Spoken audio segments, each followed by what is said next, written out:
Rockport art colony. This is the crossroads of traditional painting anyway in New England. Everybody who paints things that look like things comes through Rockport or hangs out here in some way. Almost everybody's connected in some way to Rockport.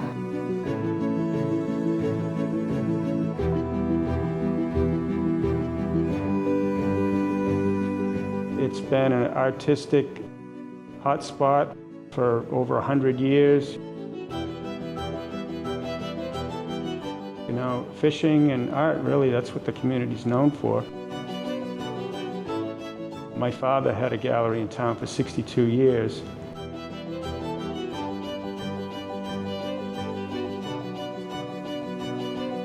The pageant starts in 45.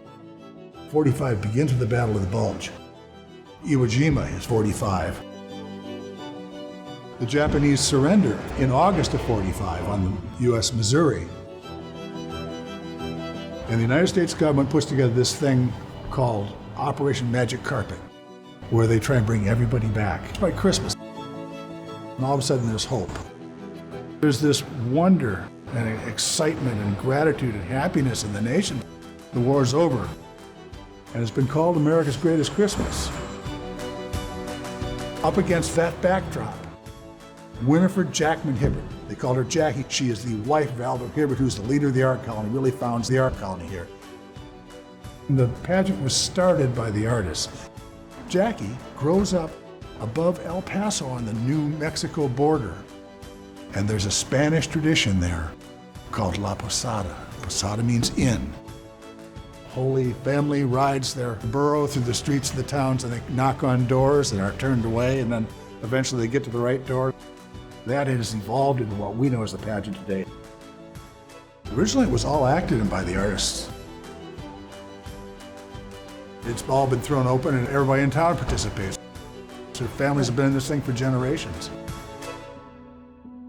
When I first arrived here and was told, you know, you don't have to do anything with it, it's none of the churches, this is strictly a community thing.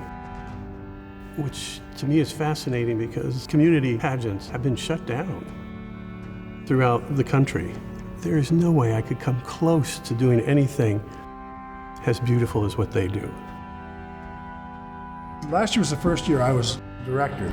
I sent out emails to all the people I had listed, everybody that had been in the pageant. I sent them all out emails and said, get back to me. I got no emails. I'm freaking out a week before the pageant. Oh my God, what's gonna happen? And they just all showed up and everybody knew what they were supposed to do. People doing the clothing, lit out the clothing, and the Roman soldiers showed up and the torches got lit and everybody formed up out back. I could have just gone to sleep and it still would have happened.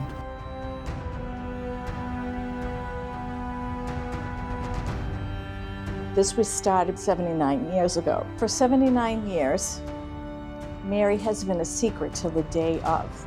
So it's really an honor to be Mary, and it's an honor for me to be able to dress Mary. I've been doing this for over 20 years.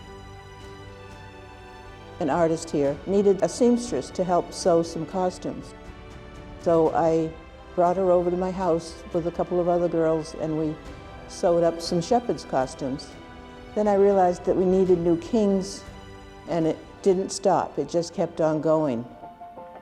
I've been doing this for 45 years. They go to the inn, which is the Art Association, and they're turned away. And the innkeeper's daughter leads them up to the creek, which is behind us on the lawn of the church. Our participation in the pageant is strictly, we have a nice big yard and the mangers put up. Some local builders designed it. It does have a plywood floor, so it could have been early 60s. A few guys volunteer, and some of my guys that work for me, we work on it. And my wife's out here now, and my son's worked on it many times.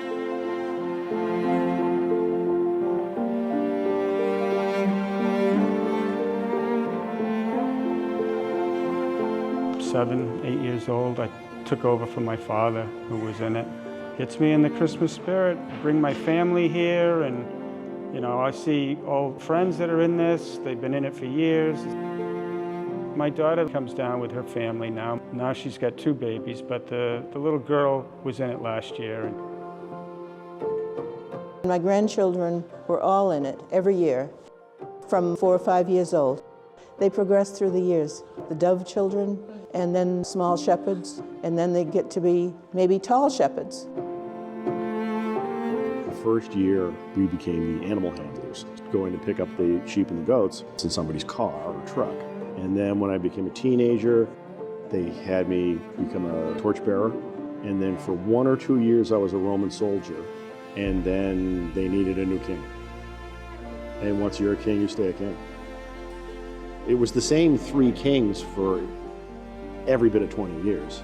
The 2 other guys that I did it with had been kings since the 70s.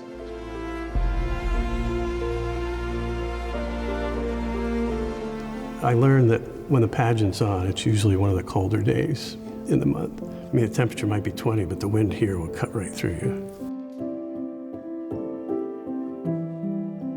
And kings come out, the shepherds worship, the thing. It's over in 20 minutes, it's a 20-minute event.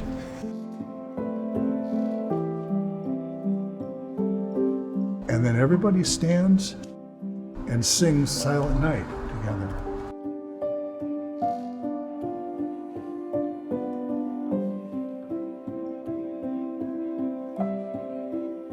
The church has a long history of doing a ham and beans supper right after the pageant.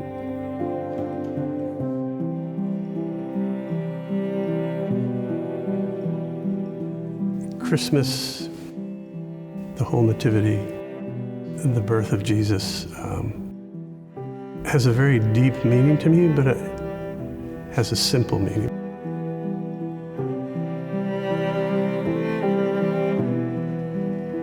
I mean, shepherds back in those days, they cared for the wealth of communities, of small villages, because the sheep, for clothing, for food, for dairy, for all these things, it was the wealth in some ways of the whole community and how they existed. Probably a little different, but maybe no different than some that work in service industries today.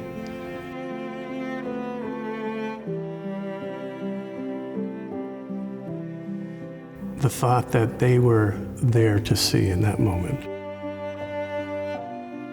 and find hope.